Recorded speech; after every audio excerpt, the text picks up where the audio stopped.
Welcome to the Practical Growth Podcast. I'm your host, E.B. Johnson, top writer on Medium.com, published author, and master practitioner of neuro-linguistic programming. You've landed on the podcast that takes you on a journey into the heart of relationships and self-discovery. This is a must listen for those who are ready to overcome their toxic relationships and their toxic patterns. You can expect real talk, practical guidance, and raw and relatable guests that you'll be talking about for weeks. Let's get into it. Hello again, my lovelies. It is me, your host, E.B. Johnson, your favorite neighborhood NLPNP and narcissistic family expert. We're back again, showing up. I'm here. And we are going to really take a deep dive into a great episode. And it's a unique episode. It's an episode that you will not have listened to before. You will not have heard before, because it is a topic that I've kind of coined myself. Although there's lots of other terminologies and this metaphor has been used time and time again. We are going to be talking today about a form of narcissistic conditioning, a very common form of narcissistic conditioning, which, if you don't know, narcissistic conditioning is the behavioral conditioning that we get subjected to after being in long-term relationships with narcissists, whether we're raised by them or whether we have more intimate relationships with them or friendships that last a really, really long time, okay?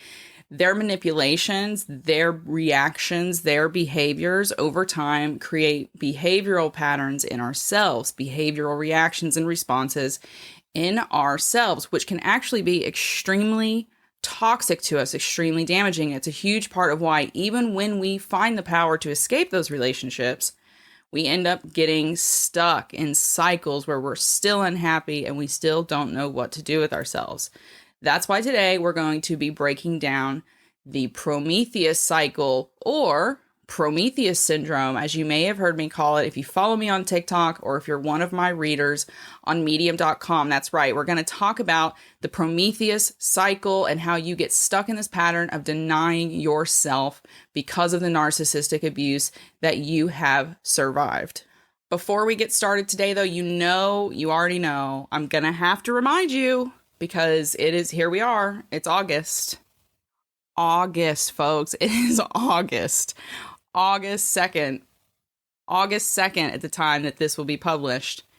That means the year is basically almost over.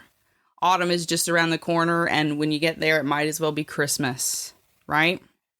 The slow slide to Halloween, all that good stuff, which means 2023 is knocking at the door. 2023 is knocking at the door, and this is the last call for anyone who wants to work with me and to make sure they don't go into next year feeling like they feel right now in 2022. That is correct. My coaching books will be closing December 15th of this year, which means if you want 8 weeks to work one-on-one with me and to make sure you make some major shifts in your life before the new year, then you have to apply to work with me now. This is a private one-on-one 8-week program. It is designed using NLP techniques, which means you are going to be given the tools to reprogram your own brain and to create a fully defined sense of self and confidence that will enable you to act quickly in the name of your desires, your happiness, your well-being, and your recovery.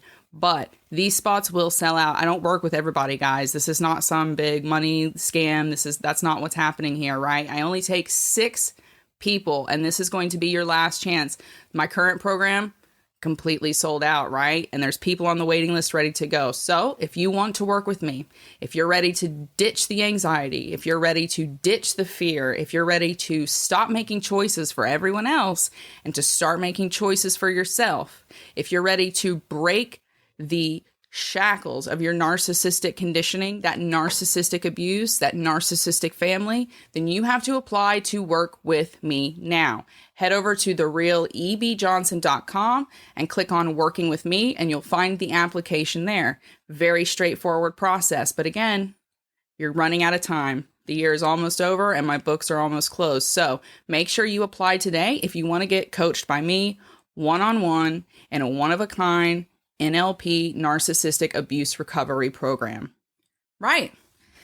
Now that that is out of the way, let's get into it. Prometheus syndrome, Prometheus cycles. What in the actual heck am I talking about? Because that sounds like something absolutely wackadoo. Don't panic. It is not nearly as complicated as it sounds. Basically, Prometheus syndrome or the Prometheus cycle is a term that I coined to describe a very, very common form of narcissistic conditioning. And to understand it, it helps a bit if you understand the myth of Prometheus. So Prometheus was a sort of god, and he was a very empathetic god, especially when it came to mankind. Mankind during his time was not living a very good life. They didn't even have fire. They were living in darkness. They were living in cold. They were struggling to survive. And it really, really touched Prometheus's heart. He felt very bad for mankind. So he went up to Mount Olympus and he tricked the gods and stole fire from them and gave it to man so that man could have fire and he could hunt and he could cook for his family and they could keep themselves warm and etc., etc. They could improve their lives greatly and live more like the gods. Unfortunately, this angered Zeus and the rest of the gods on Mount Olympus. So to punish Prometheus, they chained him to the top of one of the highest mountains, and every day an eagle would swoop down and peck away at his body and his liver until he would pass away and expire. But just when he thought that the rest of death would comfort him, he would wake up again, and his body would be whole.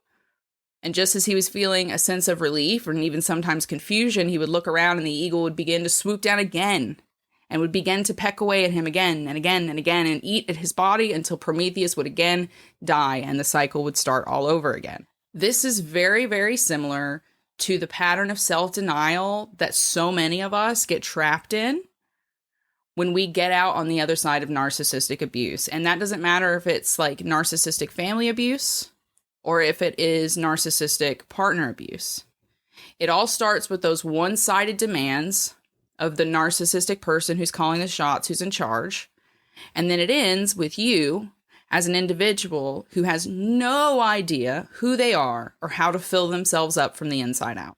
It is a nasty, nasty, nasty cycle to get stuck in. And what's really sad about it is not only is it overlooked, but very often, depending on where you live, who you're around, what kind of life you lead, it can be reinforced. Right? It can be reinforced by the same kind of people who like to gaslight you about your childhood or your experiences. These kinds of people might create cultural conditions around you, which reinforces these narcissistic conditions.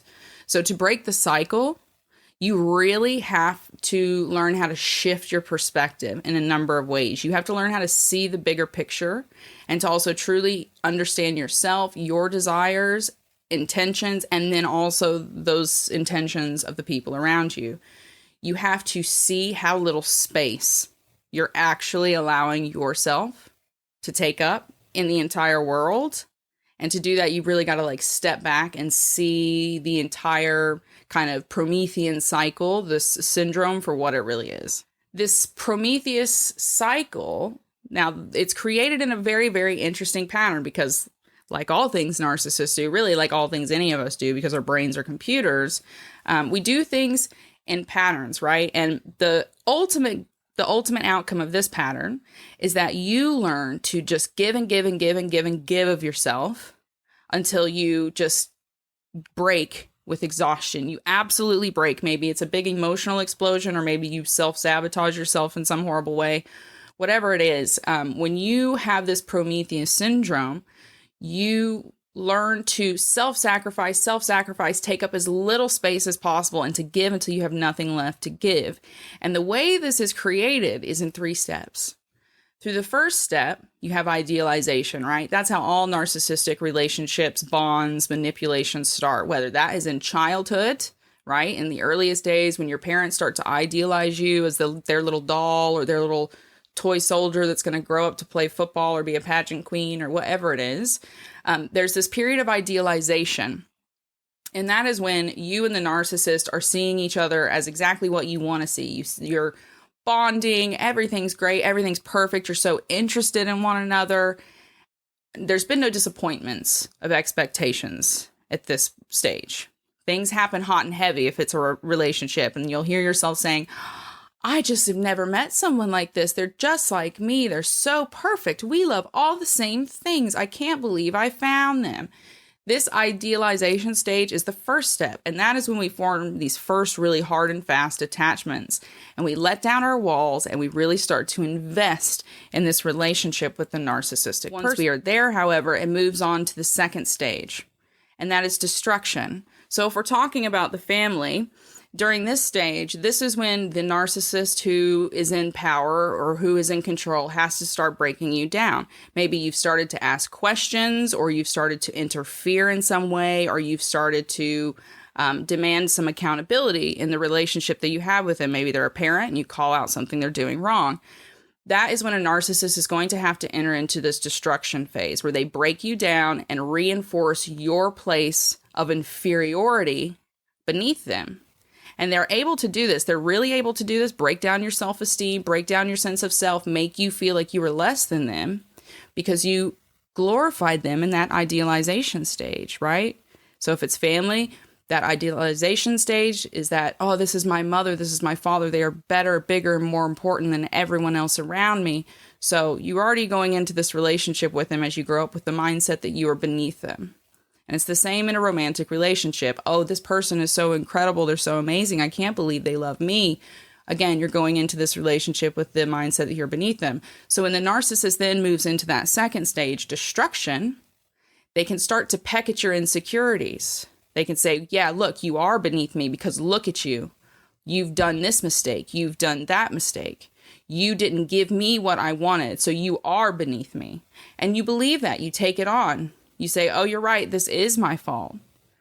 This is when the narcissist runs you down, reinforces that place of inferiority in your relationship or the family system.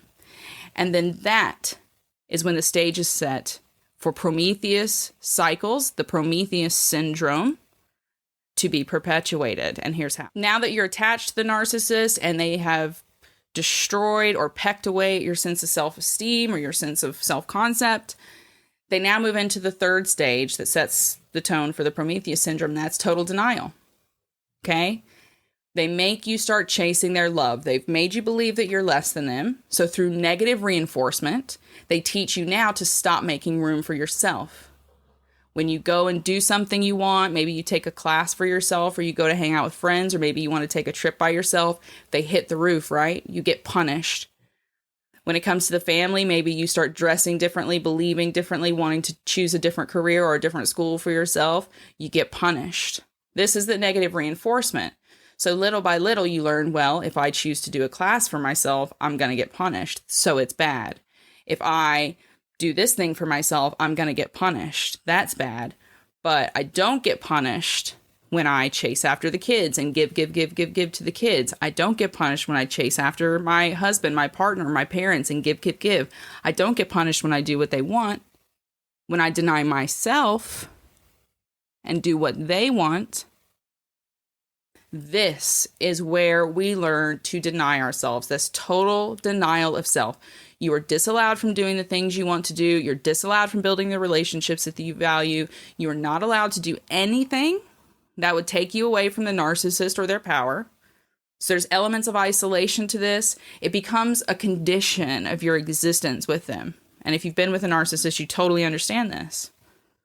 And that is what lands you in this cycle of behavioral conditioning, which follows you even after that relationship ends. Even if you get out of it, you are conditioned almost physically to respond to doing something for yourself. You'll get a negative response.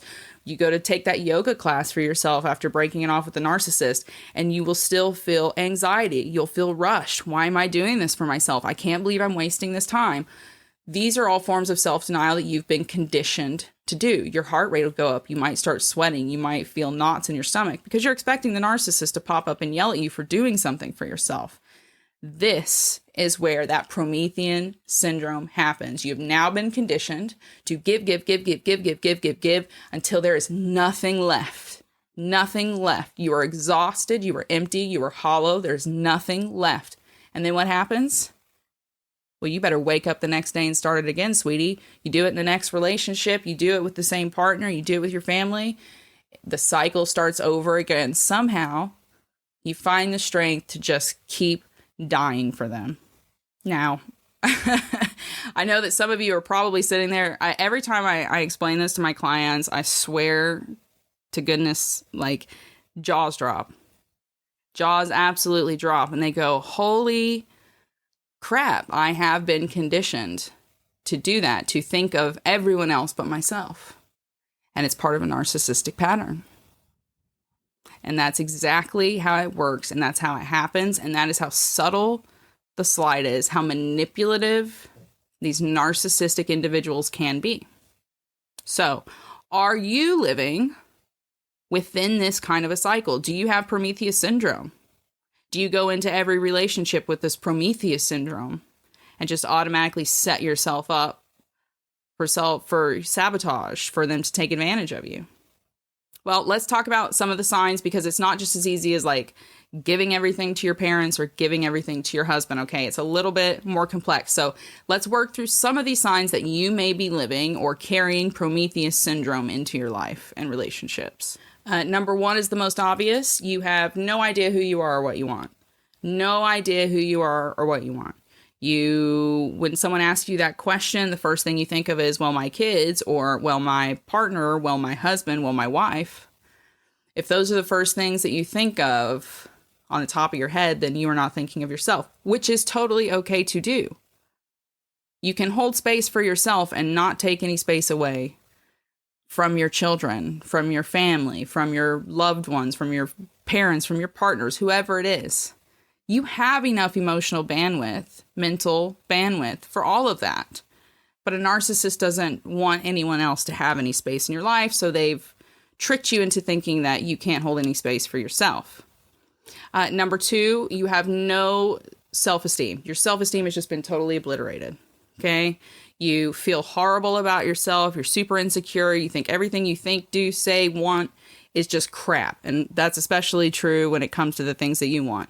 You've just gotten into the habit of thinking that if you want it, it's probably wrong, it's probably stupid, it's probably silly, it's probably a waste of time.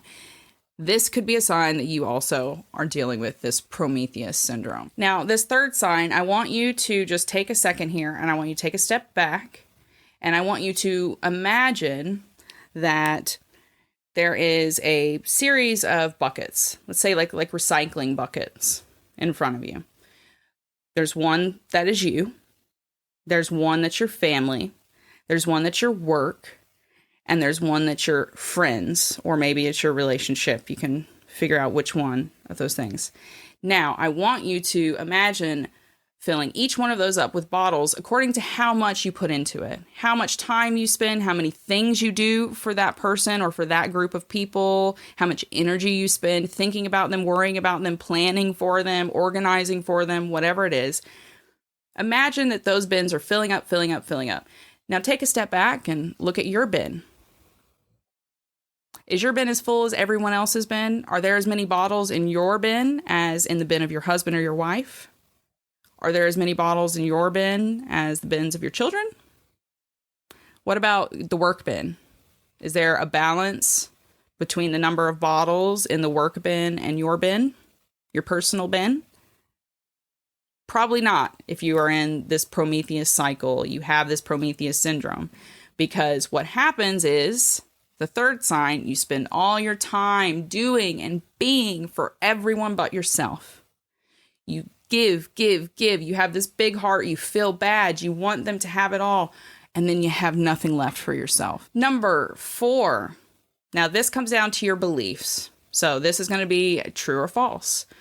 You think that sacrificing yourself is a requirement for love or acceptance.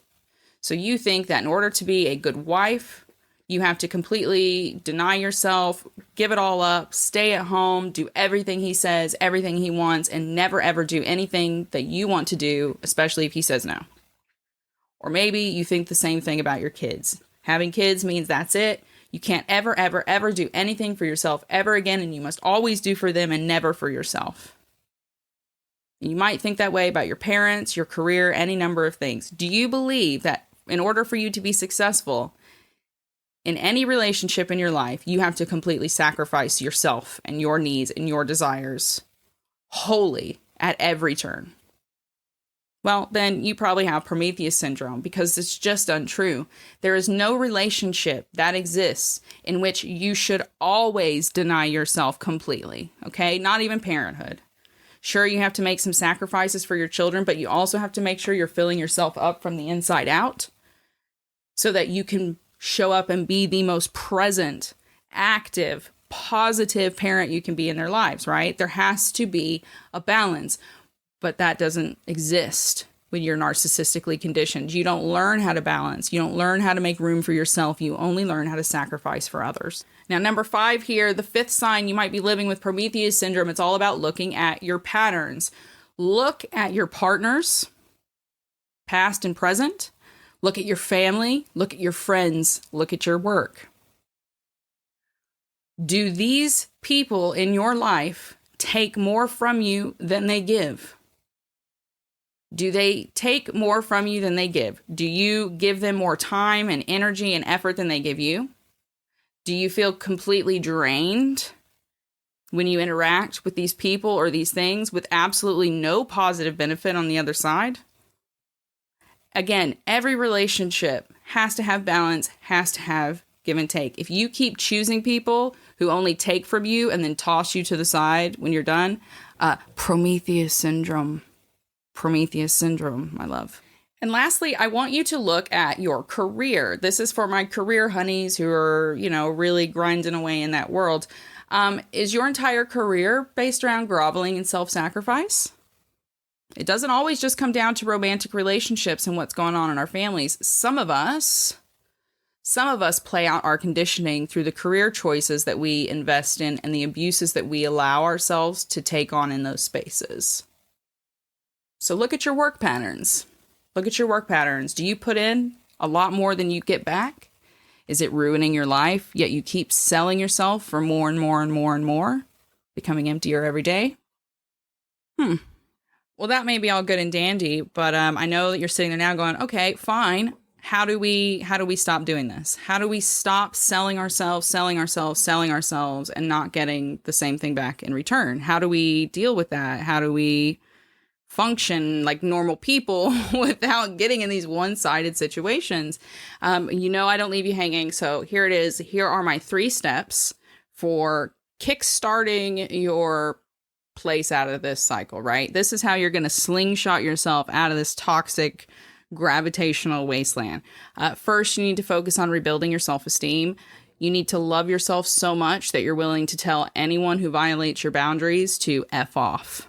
Okay? Anyone, parents, friends, family, adult children, anyone who is not being respectful, kind, supportive, whatever it is specifically that you rationally, reasonably need from them in a human-to-human relationship.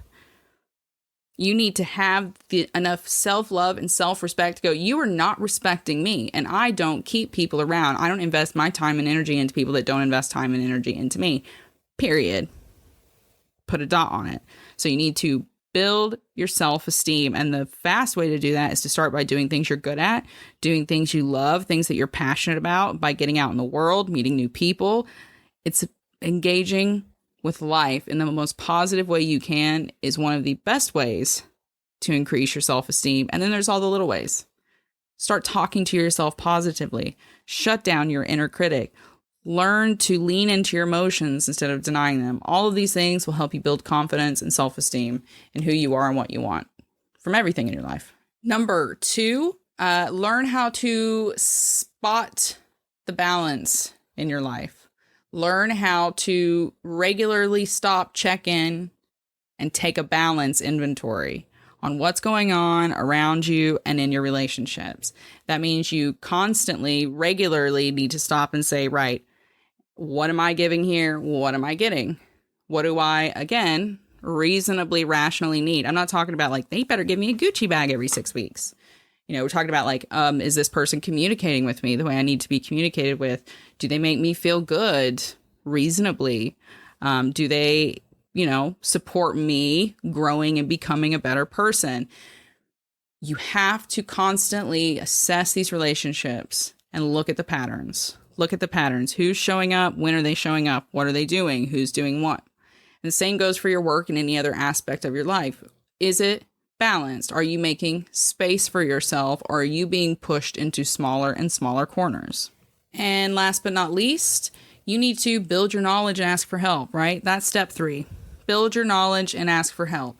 Everyone's path to healing is different, but this is how you're going to kickstart it. You have to know what you're dealing with, what you've been conditioned to do, and then you have to understand how these things work, not just like on a personal level. It's not just about like human behavior. You need to understand psychologically what is going on. You need to understand physiologically what is going on. So that means you need to learn about the human brain. You need to learn more about human behaviors than just what you read on Medium or Bustle. That means that you need to learn about trauma programming, trauma responses. And that means that you need to use that knowledge to reprogram yourself. And very often that is where you need to ask for help. As always, therapists and counselors are traditionally the first step. You need to find trauma-informed, narcissism-informed therapists who can help you uncover the bigger psychological patterns that might be playing out in your life, and who may be able to help you manage or maintain some of the damage that has probably been done to your nervous system over time. Now, for those who have been in therapy and counseling for a long time, you might be at the point where you say, EB, I have been learning. I listen to the podcast. I read the books. I go to the seminars. I do the things. And I don't know. I keep just going in the same circles. That is the point at which you need to explore coaching, right? That is the point at which you need to get serious about finding someone who will hold you accountable and give you the skills to act, because that is the final stage of getting yourself on that path to becoming who you want to be. You have to act. And that is what coaching is. Coaching is not therapy. Coaching is not counseling. It's none of those things. It is someone who will give you the tools to act. It is fast, it is focused, and it is intentional.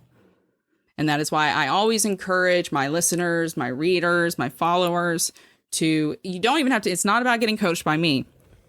You don't have to get coached by me, but to at least explore neurolinguistic programming and what it means to reprogram your beliefs, your values, and therefore your thoughts, and therefore your words, and therefore your behaviors.